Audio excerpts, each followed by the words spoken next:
reality is all that I know. She's over me. She's over me.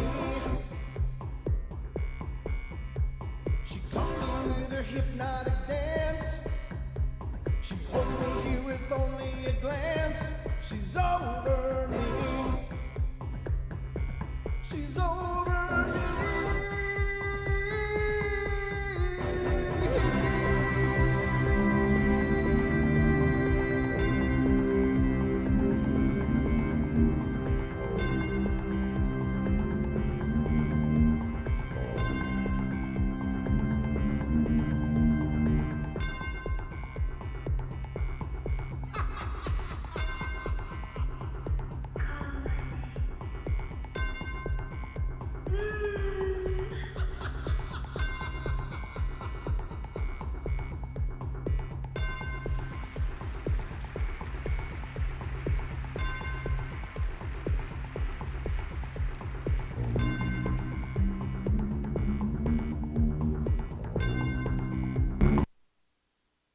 Ladies and gentlemen, my mute button didn't work.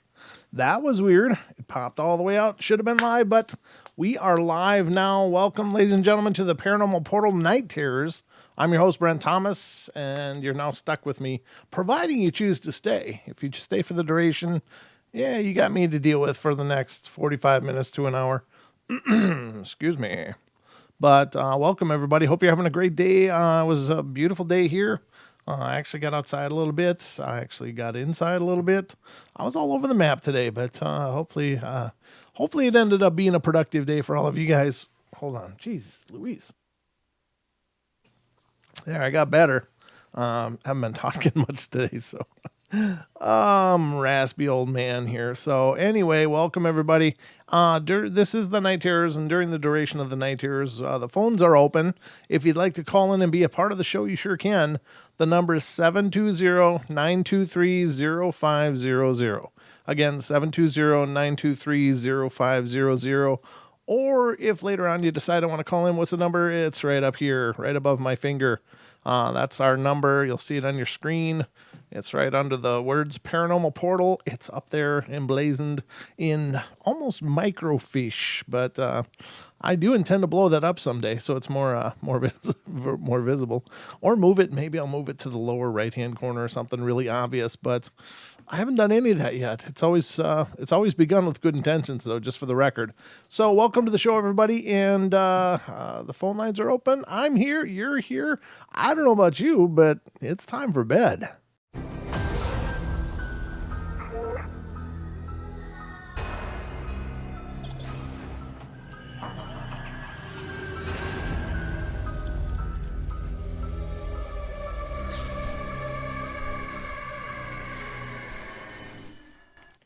That's enough of that talk, cha-cha. All right, ladies and gentlemen, this is the Night Terrors. I'm Brent Thomas, and we are now underway. I guess it's time to get serious and do my best to entertain you with some incredible ghostly encounters as we do here on the show. So, I don't know about you, but I'm all ready to go, and it's good to see all of you guys coming in. Lots of people piling into the portal. If you haven't noticed before the shows, especially on the Night Terrors, but on a lot of them, I've been opening up the chat room early because I've noticed that it's a trend that it takes about the first 15 minutes of every show for people to kind of make their way in, because I don't know if people are getting notifications, or if they're seeing the postings on social media or whatever. But I thought, when I post it, I've created a link now in the posts on social media like Facebook and Twitter and our MeWe page, just to, if people click on it, you'll end up here in the chat room with a waiting screen coming, but you can get in and start chatting. And I've noticed that it's helped us get underway a little quicker by doing that. But I don't know if a lot of you guys are familiar with that yet. But if you see one of our postings on social media, or if you're just checking the channel before 7, you should see that the chat room is at least available to come in and wait with the rest of everybody else that's in there. I don't know. I think people have liked it. I see a lot of people in there prior to every show waiting, which is really cool. So that is an option. I don't know. Please let me know if the notifications aren't working, though. I certainly can reach out to YouTube about that. Not that, maybe they'll help, but I'll reach out to them all the same and try to figure out what's going on. But anyway, that's why I open it up early. So the first story tonight is coming from Utah, or Utah, or Utah, or Utah. This is what happens when I don't talk a lot during the day. I just get stupid. All right, so from Utah, this is having to do with families and friends visits. A pretty quick story. It says, let's see.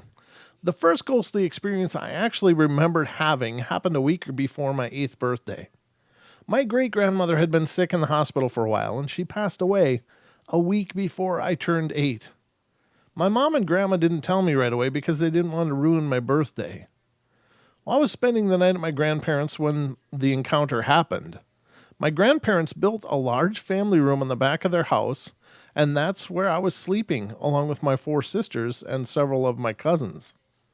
I was woken up, seeing someone calling my name. I got up and walked through the kitchen into the front room.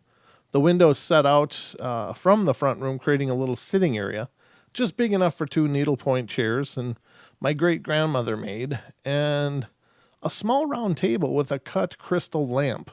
My great-grandmother gave my grandparents as a wedding gift. Sitting in one of the chairs was my great-grandmother. I thought at first she'd gotten better and come home, but then I realized she glowed with like an inner light. I pulled up a little footstool and sat at her feet, putting my head on her knee like I always did. Well, she felt completely real, warm and soft, and she gently stroked my hair as she explained that she loved me very much, but couldn't stay with me physically any longer. She told me that she was no longer hurting or ill, and she would always be with me, watching over me.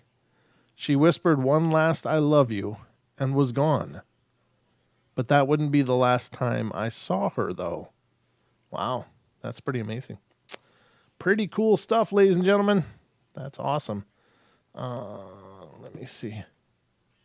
Are you guys hearing are you guys hearing from the other room? I'm hearing it in my headphones. I'm hearing something from the headphones. So can you give me just a second? Hold on just a second. I'm sorry. I got to do this, though. Hold on.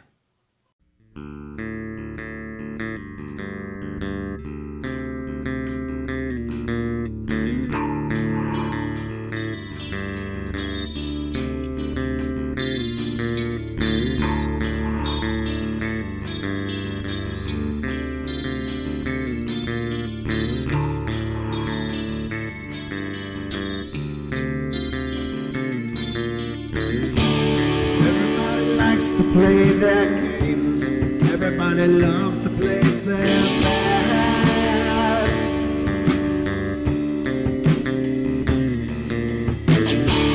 They don't understand the price I paid. They don't care to comprehend. All right, ladies and gentlemen, sorry about that. I was getting like these sounds in my ear. I'm like, what the hell is that? And then I realized the minion's just sitting outside the door with the iPad cranked, and I'm like, ooh. So had to clear that up. But that's a beautiful first story. I do apologize. I didn't want to break up the show with such a silly thing, but it happens. So great-grandmother came to say goodbye in that story, and I think it's beautiful. I wish we could all have those experiences because I think they're incredibly cathartic and very powerful. What a great way to heal from such a tragic loss is to be visited by that. Now, I've shared many times that I have dreams regularly when my loved ones pass, and I can't say for sure, but I believe that these loved ones come and visit me, and it's just so amazingly powerful and wonderful, and it's kind of that closure that I wish everybody would get.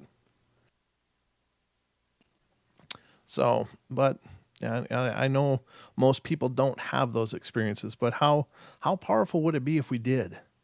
How much easier would that death process be for all of us when we have to say goodbye to someone who is just a big, huge part of our lives? And it may not take all the pain away, but at least you would know, all those questions about, well, I hope they're okay. I hope they're in a better place.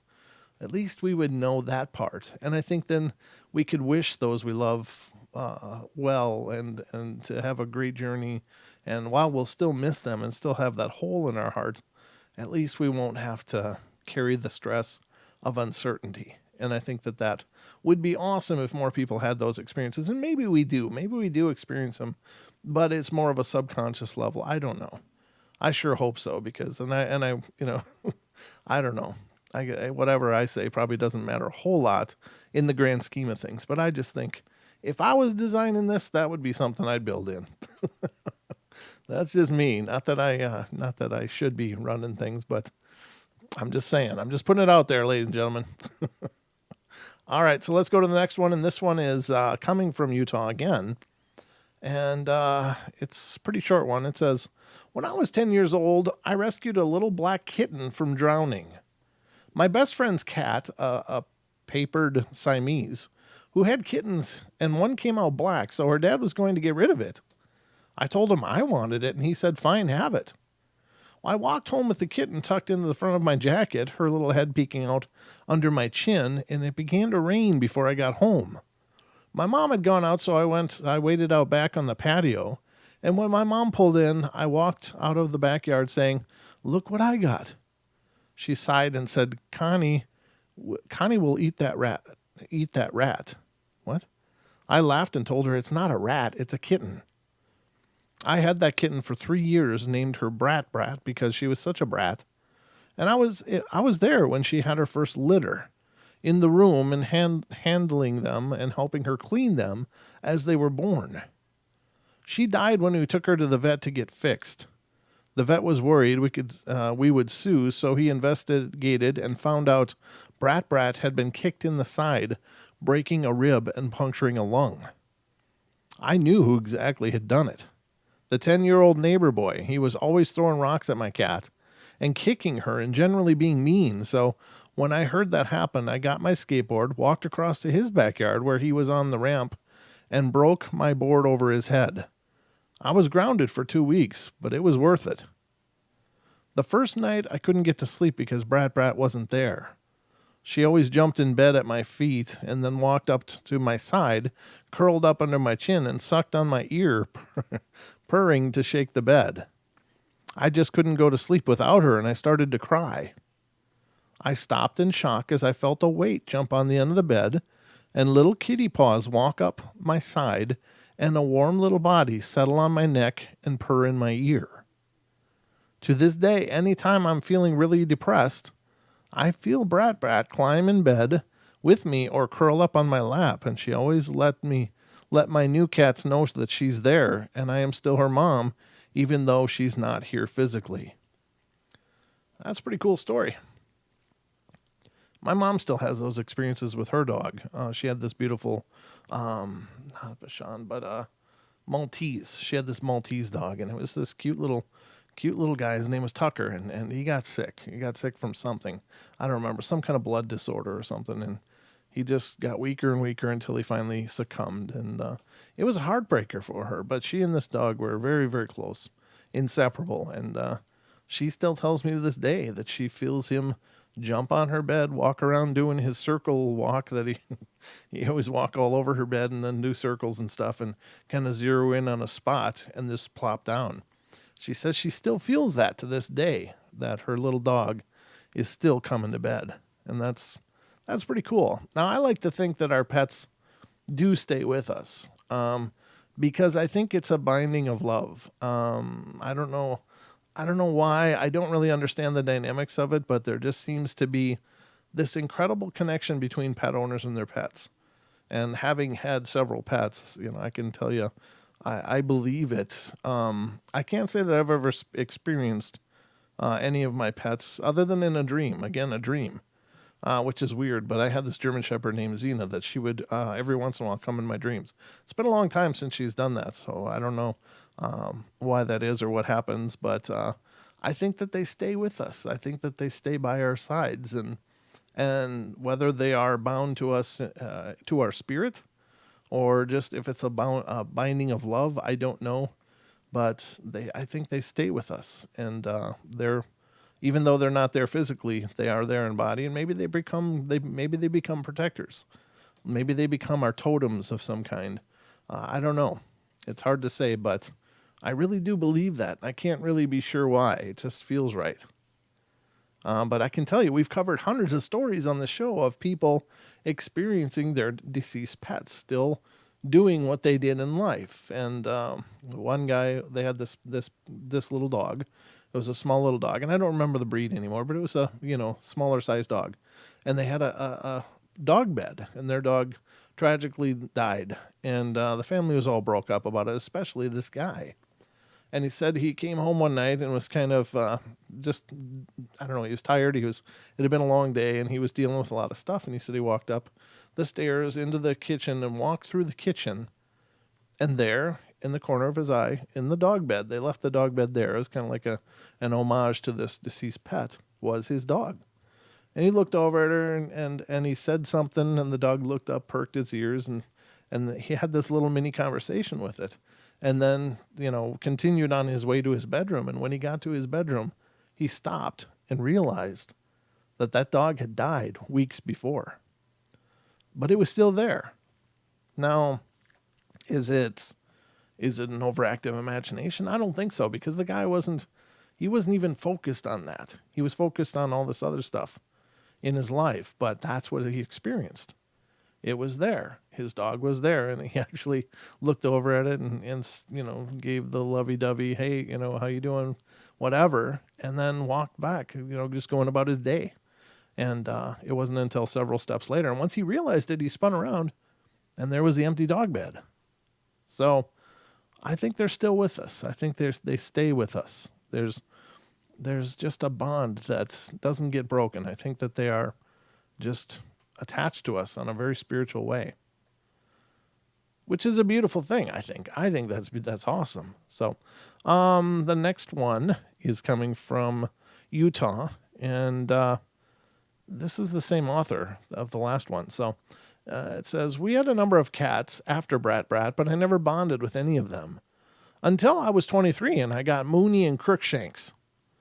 I'm suspecting this is a Harry Potter fan. They were pure white twin brothers. The only difference being them between them was their eyes. Mooney's were blue and Crookshanks were gold. They were only a week old when I first got them, so they went everywhere with me and slept on the bed with me as well. And when they were old enough to get down and explore, they didn't go far. However, as they got older, they went farther.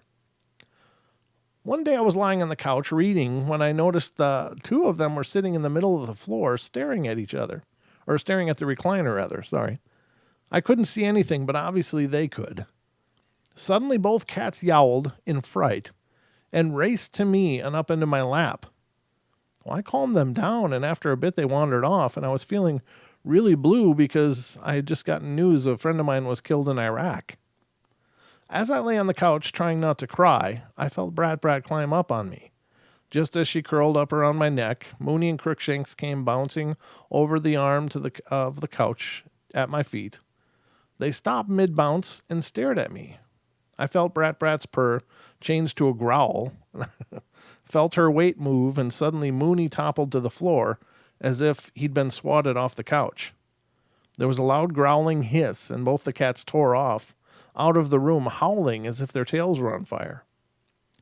My grandmother heard all the noise all the way upstairs, and when she came down to see what was wrong, I told her, it's just Brat letting the boys know she's in charge. I lost Mooney and Crookshanks about a month ago. They died a week apart. Crookshanks was hit by a car, and Mooney missed his brother so much he just followed him. I believe they are still with me too, but that's another story. Ooh, cliffhangers. I love me a good cliffhanger. All right, let's get to the next one. Good Lord. Same author again. I guess we got a bunch of these. How many of these are there?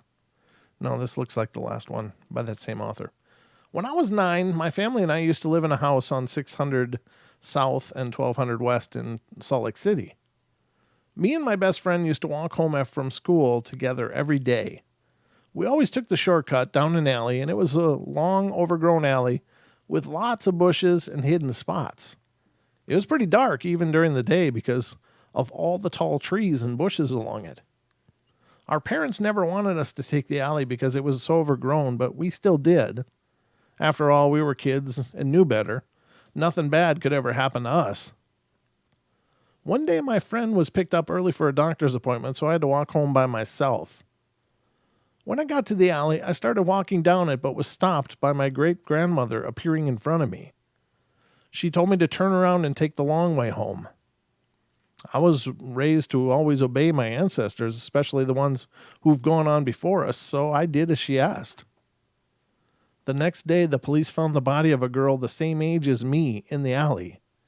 She had been abused and then strangled, and they found the guy who did it and discovered he had seen me enter the alley but didn't grab me because I stayed too close to the street, and then left, so he grabbed the next girl that came along. If it hadn't been for my great-grandmother telling me to go the long way, he would have grabbed me. That's the tough thing, and those are the tough ones. So this girl's great-grandmother appears, warns her off. Where was this other girl's ancestors or somebody stepping in to help her? And then you get into things like destiny. Is there destiny? Is there some things that are just meant to be? Some things that are just immutable. You can't change them. They are what they are because do they serve a higher purpose? Is there a higher learning kind of lesson in there for everybody? Us, her, whatever. I don't know. I mean, I don't pretend to know all these super dynamic things about the spiritual realities and manifestations in our world, but that's the part I struggle with is why didn't somebody save that other girl? Why did this girl's grandmother show up, but that girl's relative or ancestor didn't, or their guardian angel or somebody? Why was she left in those positions? And those are the things that I really struggle with because I don't know. I'd like to believe that there was a justness to everything. And I know that's pie in the sky thinking. Don't get me wrong. I know that. And I know that not everybody can live these happy, peaceful, loving lives. And not everybody can always have good things happen to them. And I understand that. And, but it's just one of those things. Why that one and not the other one? I mean, in a perfect world, neither girl would be hurt. And, there would be some greater good stepping in and making that, protecting that. But I don't know. I'm musing out loud because those to me are the most tragic things that could possibly happen in our world. That when these young lives are cut short and that, that's something so dark and so horrible. And the survivors and the pain that they must feel and the anger and the I mean, how do you heal from something like that?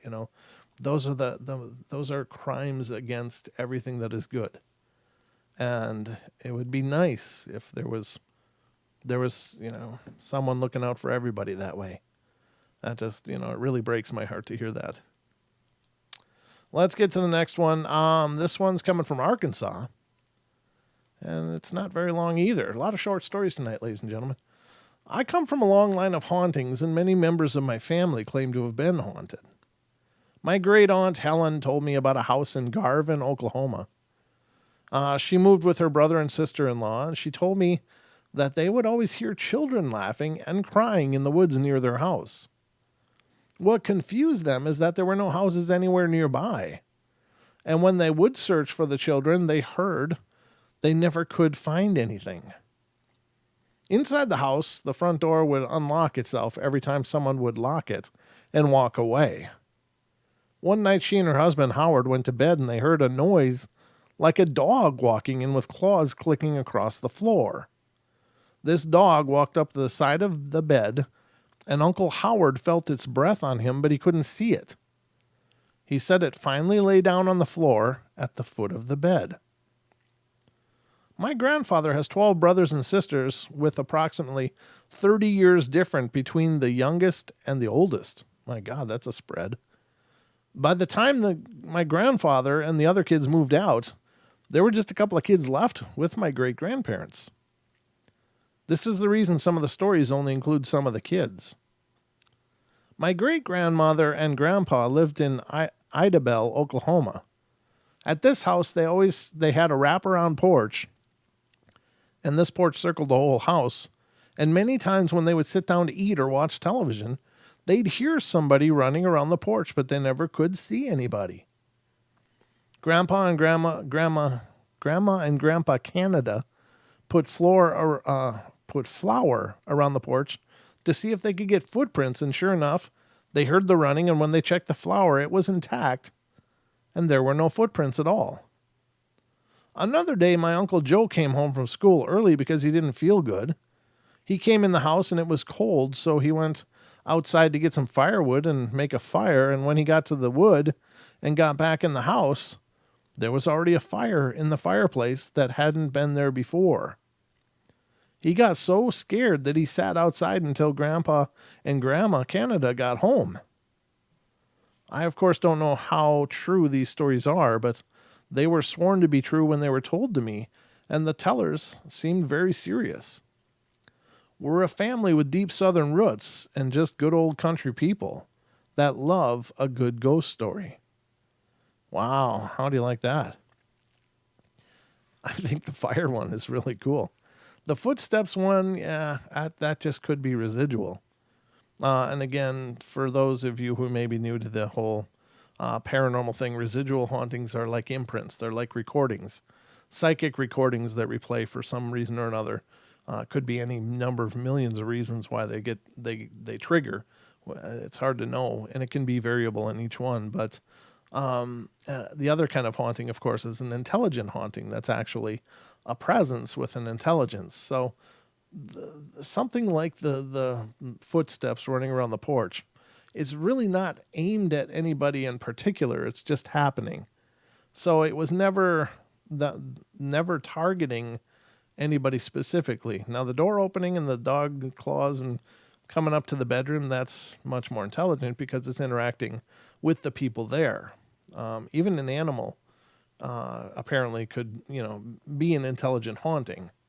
It's not something we hear a lot of, but, then again, they do come up that animal spirits can be present. I don't know.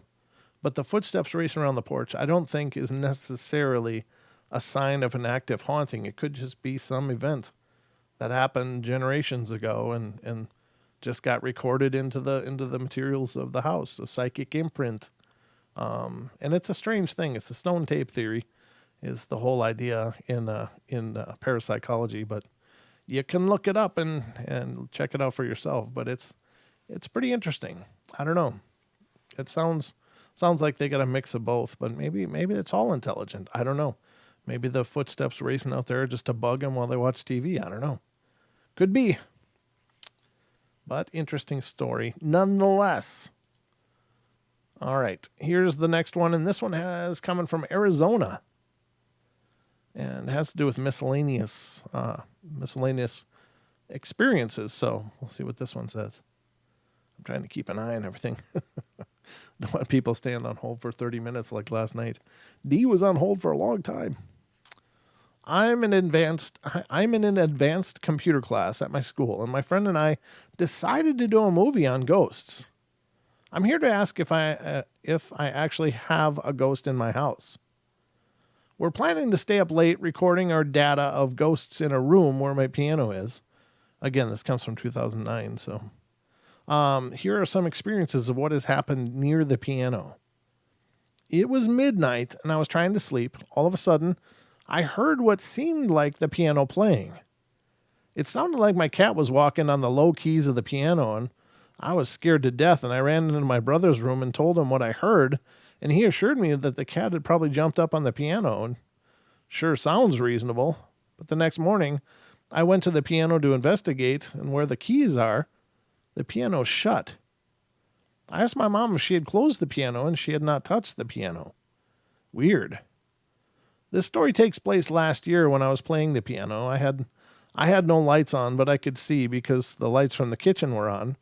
I was in the middle of playing a song when the lights came on. I turned around to smile, thinking that my mom or dad had just switched the lights on for me, but no one was there.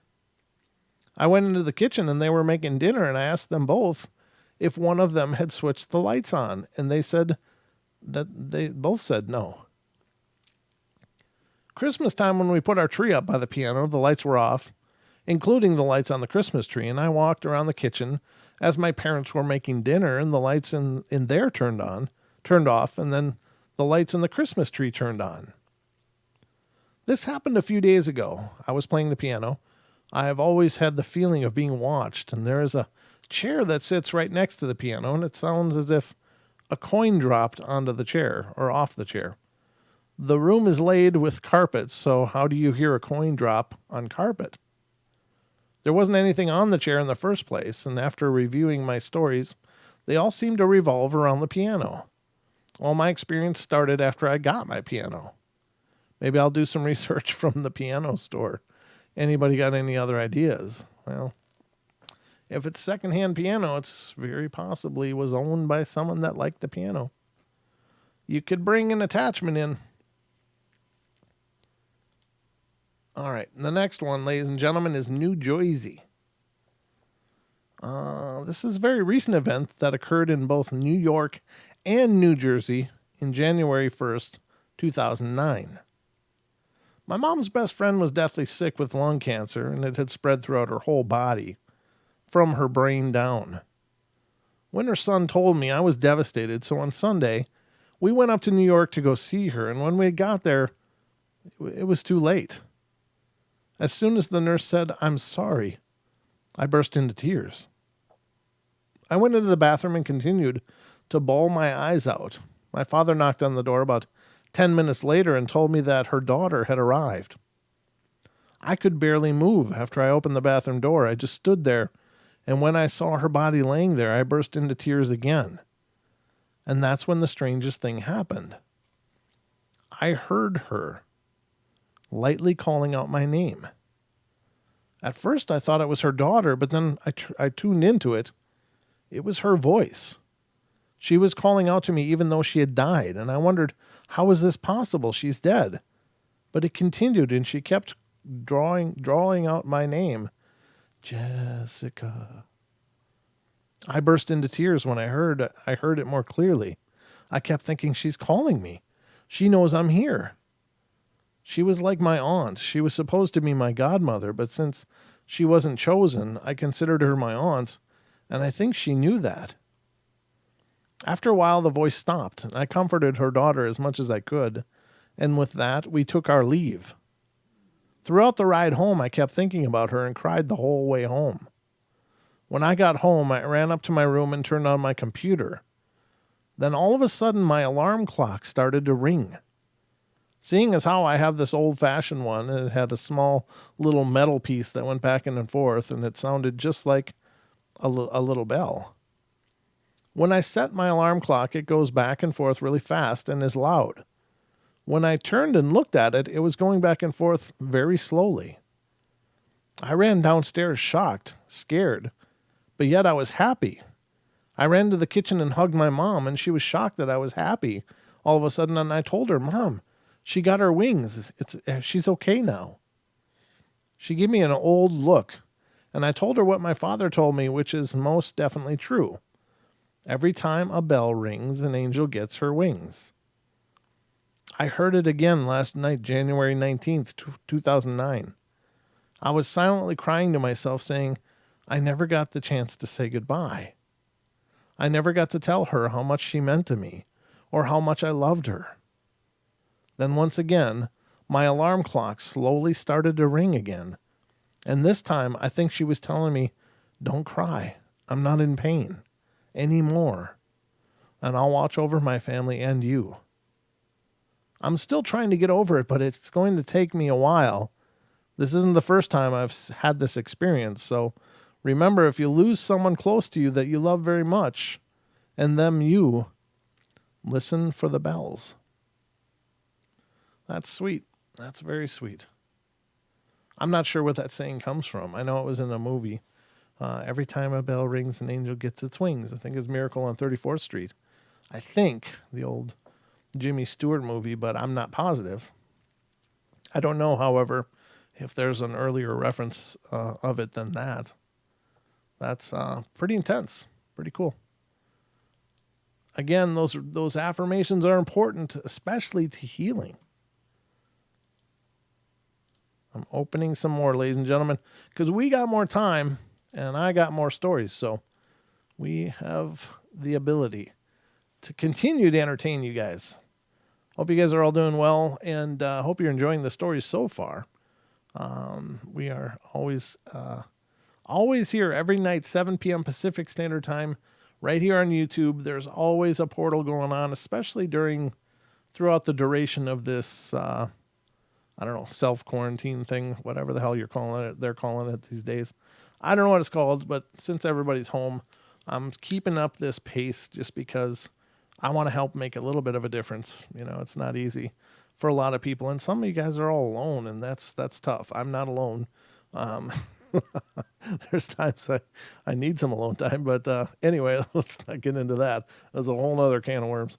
I'm just joking. Honest to God, I'm just joking. But let me say that I know for some people being alone is really tough, so I hope that these shows are making just a little bit of difference. I'm not vain enough to think that the portal is saving the day or anything like that, but I just hope that you guys are being at least a little bit entertained every day, and that this time together is meaningful for all of you that are stuck, and especially if you're by yourself. I think this situation is pretty unique because there's a lot of things going on, and I'm not chuckling because it's funny. It's just human nature. I mean, I think that. Oh yeah, thank you, Gemini. I appreciate it too. Thank you for being here.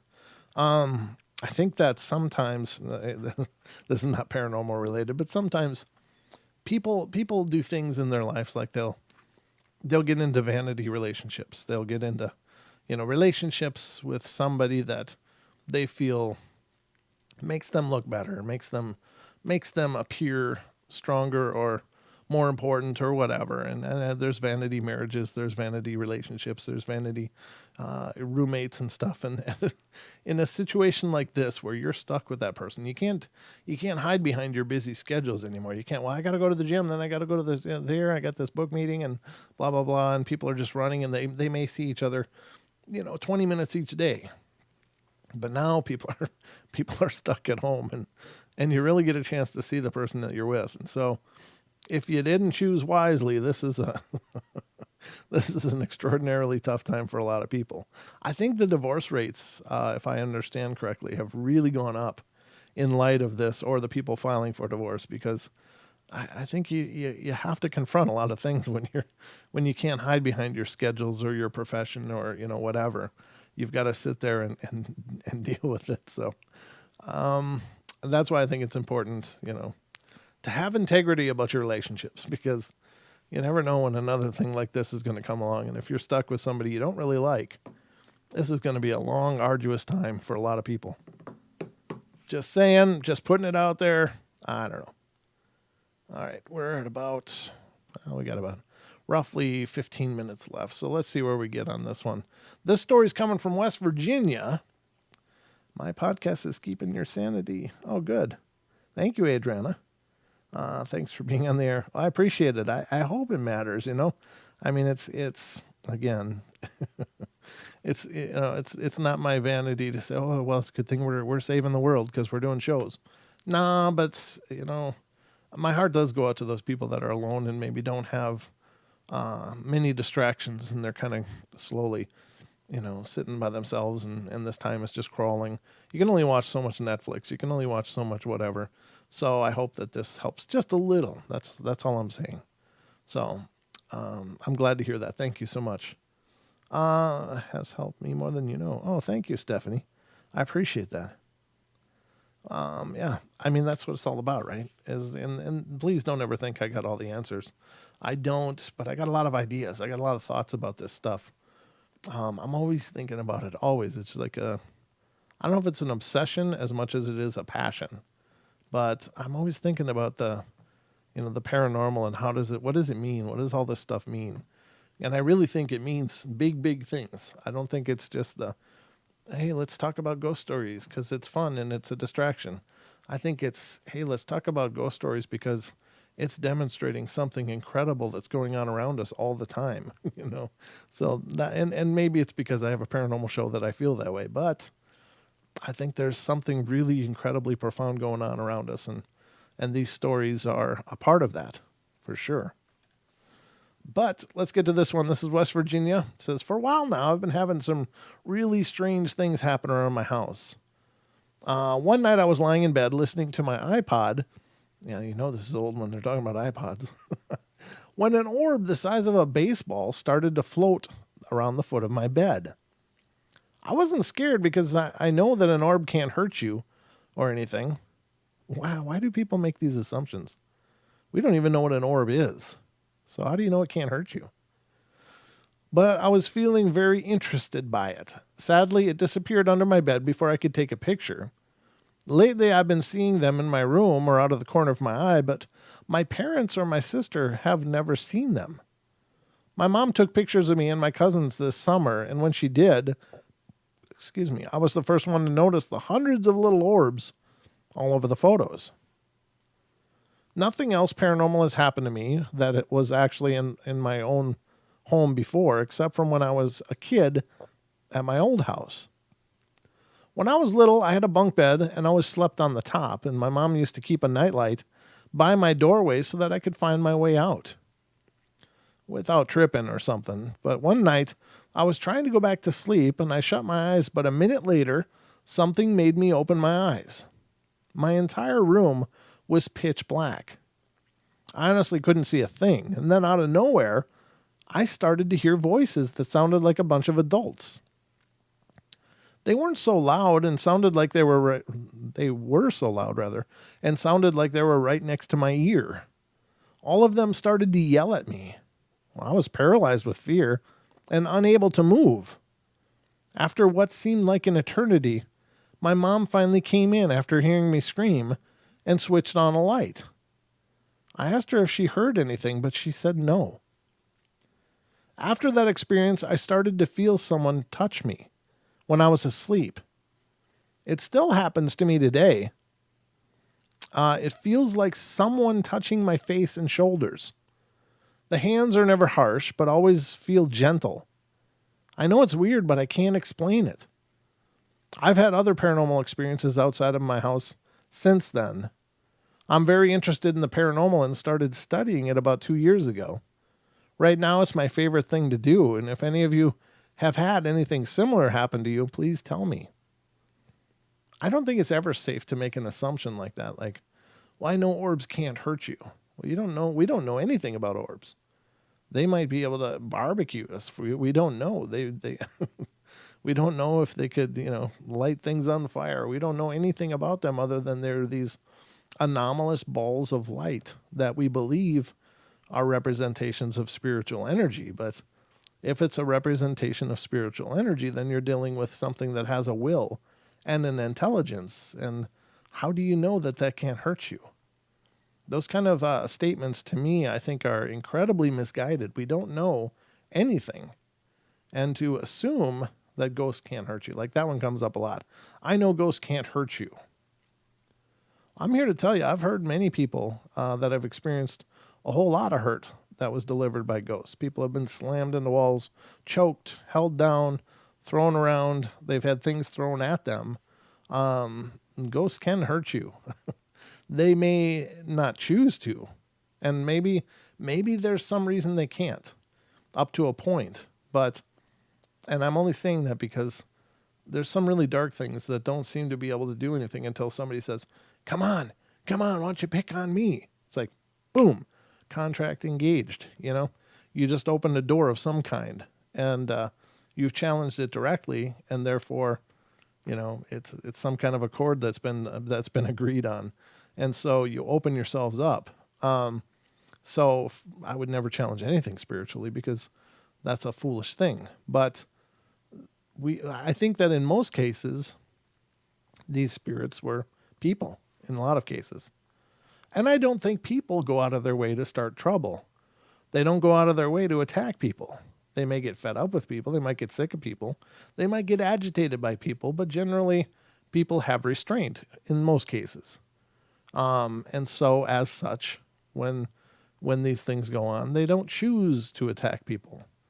It may grow and develop into something where they may, but depending on what the situation is. But making assumptions like spirits can't hurt you, ghosts can't hurt you, is incredibly misguided. We don't know what they can do. We don't know what they can't do. Of course, we can make choices to protect ourselves.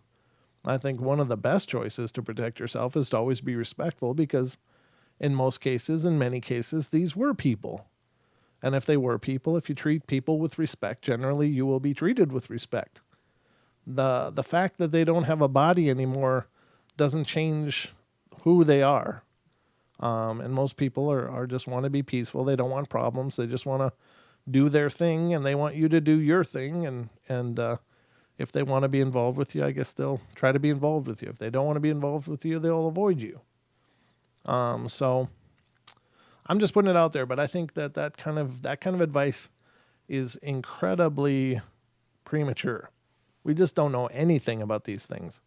We have a lot of ideas. We have a lot of theories. There's a lot of people that will tell you they know all about them, but I'll tell you they don't. They are as unpredictable as any other type of person, and people are unpredictable. So animals are unpredictable, and nobody knows people to the point that they can navigate people without a problem, or animals without a problem.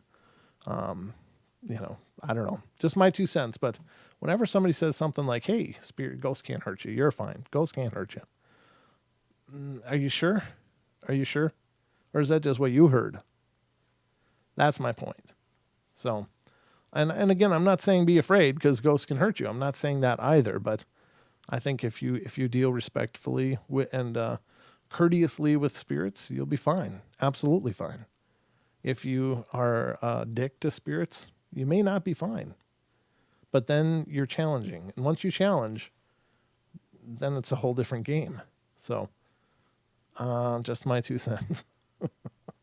Just my 2 cents, ladies and gentlemen. All right, let's see. All right, here's another one. This one is coming from Texas.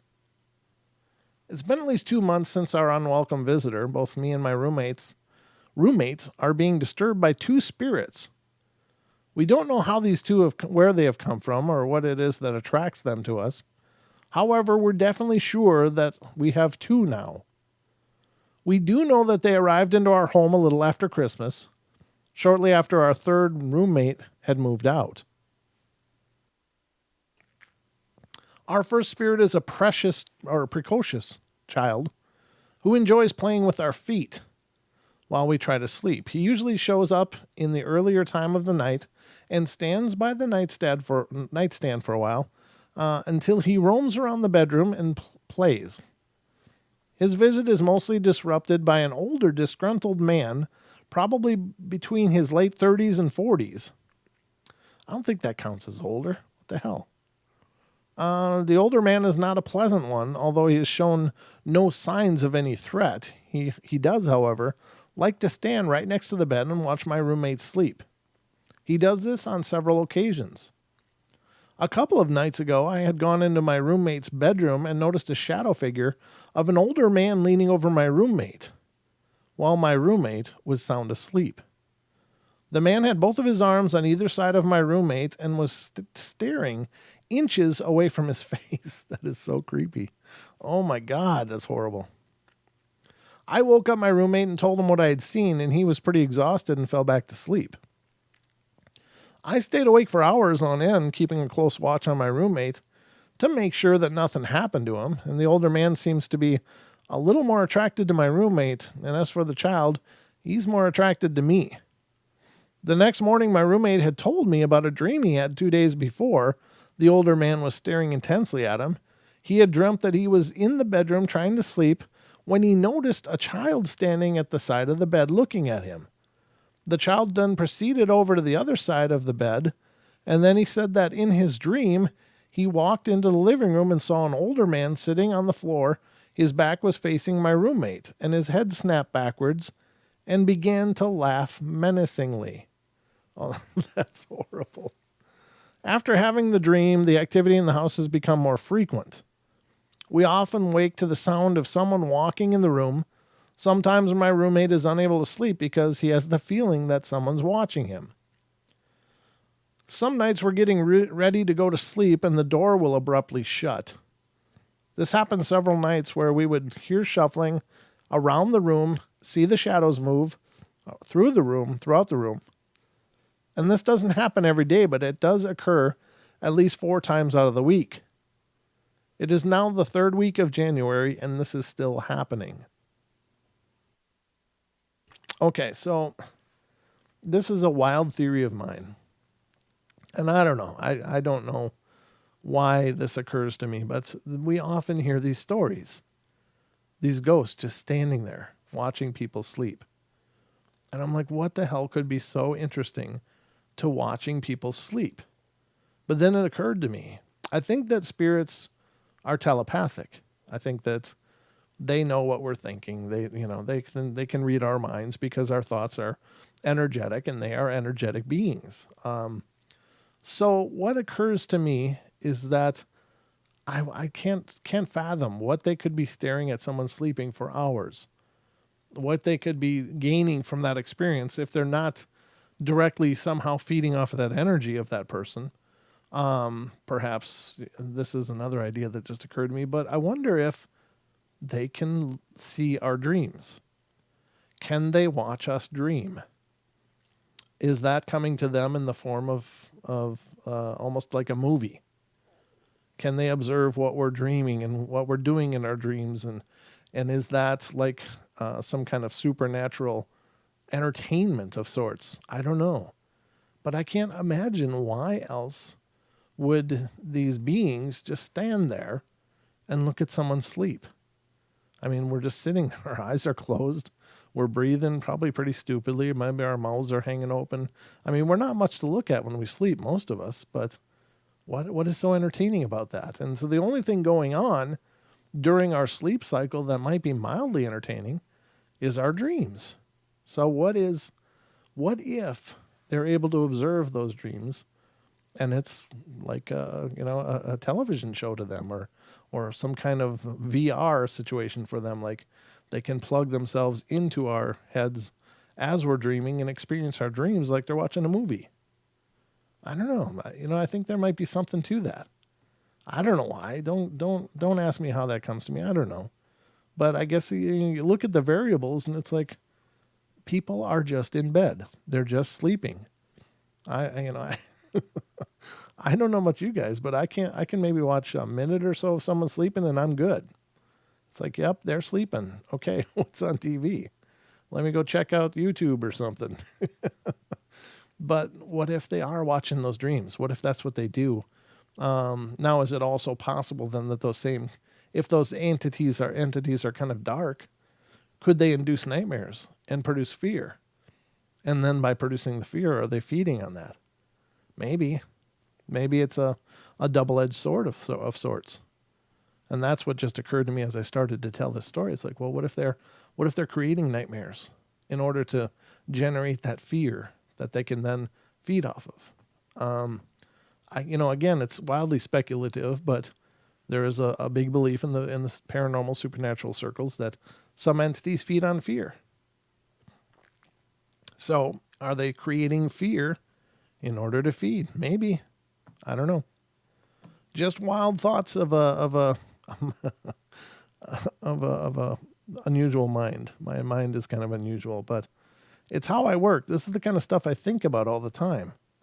Maybe they're manipulating our dreams. Yes, exactly, Elle. That's what I think.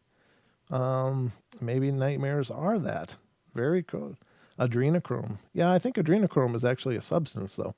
So I don't know how they could absorb adrenochrome, but I think that fear is a substance as well, but it's an energetic substance. Yeah, those are great thoughts, guys. Thank you. Ricky the Dragon Steamboat. That's bringing back some memories, Adriana. I remember those old wrestling shows. Jake the Snake. I remember Jake Millman. He was like the he was the throwaway match every Sunday on AWA. Jake Millman. He was this littler guy. I mean, he was probably huge by standards, but of course wrestlers are enormous. And Jake Millman would be, he's probably pretty average size, but he was really heavy, and he would go, they called him the Milkman. Jake the Milkman Millman. Yeah. Those were fun times. That's why we're here. Yeah, yeah, exactly. I have, Adriana, I've experienced that. Adriana's in the chat asking, do you wake up in a dream and you're still dreaming? I had I've had several of those. Many layered dreams. Like you wake up and it seems like you're really awake, but you're not. And then you realize it and you're like, God, I'm not awake yet. And you try again to wake up. And then you wake up and it seems like you're in your room and everything's the way it should be. But then it's like, no, this isn't right either. And then you fight again and I had to go through many, many layers. One time must have been like 7 layers of that to finally wake up to my waking mind and body. And that was terrifying. That was really weird. It was like, I don't know, it was like a labyrinth of dreams. It was really, really strange. And it's like, why the hell am I not actually awake? I thought I was awake. I actually, in those layers would start getting ready, brushing my teeth, getting something to eat and things like that. And I was like, wait a minute, I'm chewing on this, but I'm not really tasting anything. What's going on? Oh, I'm not really awake. And it was just frustrating as hell. It hasn't happened a lot, but it has happened. And it's a really creepy thing to go through. That is really creepy. Ric Flair, I remember I saw Macho Man Randy Savage when I was a kid in our high school. Since you guys are talking about wrestling, I'll share a wrestling story. When I was a kid, it was during the AWA days, American Wrestling Association. I think I was probably in elementary school, maybe junior high school, and the AWA. I lived in Minnesota, and I think AWA was out of Minneapolis, and Gene Okerlund was there and stuff, and they do these touring shows. They would take their wrestling shows around to the different communities and set up the rings in gymnasiums. And at our high school in my hometown, they set up one of their matches, and I saw Greg Gagne and Jim Bronzell, the High Flyers. They battled Jesse Ventura and Adrian Adonis, and it was this huge matches and stuff. It was awesome because I was watching those guys every Sunday morning. It was crazy. And there they were right in front of us, and it was wild. And I think that was the first, it wasn't Macho Man Randy Savage. He wasn't there. It was, who the hell was he? It was like the rocker guy. But he reminded me a lot of, I can't remember. God. It was pretty cool, though, seeing all these guys from television at our high school. It was a good time. Good time. But, yeah. So anyway, guys, I guess that's going to wrap it up for us tonight. I hope you were entertained throughout our journey. I hope you enjoyed it, and I hope you'll be back with me tomorrow night as I get back here. Again, 7 p.m. Pacific Standard Time, 7 days a week. There's a Paranormal Portal happening right here on YouTube, so get yourself subscribed. Please, because I love to see the subscriptions going up. That's been really exciting lately. We've been bringing in a lot of new faces to the shows, and I really appreciate that. And make sure to hit the notifications. But if you're not getting notifications, just remember 7 p.m. Pacific Standard Time, whatever that means to you in your time zone, you'll have to sort it out. But there will be a live show going on, at least throughout the course of this this situation we're all in. I don't want to say it because I don't want to get demonetized. Apparently YouTube doesn't want people talking about it unless they sanction it. It's kind of twisted, but anyway. So if you're looking for some entertainment every night, I'll be here waiting for you. But I love you all. Be good, be kind, be nice, take care of each other, help each other out, find the magic in every day, and remember to laugh as much as you can. And I'll be back tomorrow night, again, 7 p.m. Pacific time, for you right here on YouTube. So I hope you'll join me then. Spread the word in the meantime. Let other people know about the portal. Let them know about our podcast. It's available on all the major podcasting platforms except Stitcher, but we're working on that. we're working on some big moves. So more to come on that. Thank you, Ethan. I appreciate it. And thank you all. Thank you, Crow Creek. Awesome, brother. Hey, Mo, good to see you, brother. Aussie Tiger, Kathy, Adriana again. MCAT, how you doing, brother? Rob Klein's in here. Titan D Swagger. Hi, Diane. Cha Cha. Hello, Cha Cha. Jordan Cogburn. Good to see you guys. JoJo's. Parable WNC. Cool.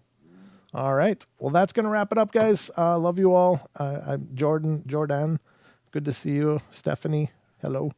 And I'll be back tomorrow night. Hello, Lane. Good night to you all. And I will see you then. So take care and sweet dreams.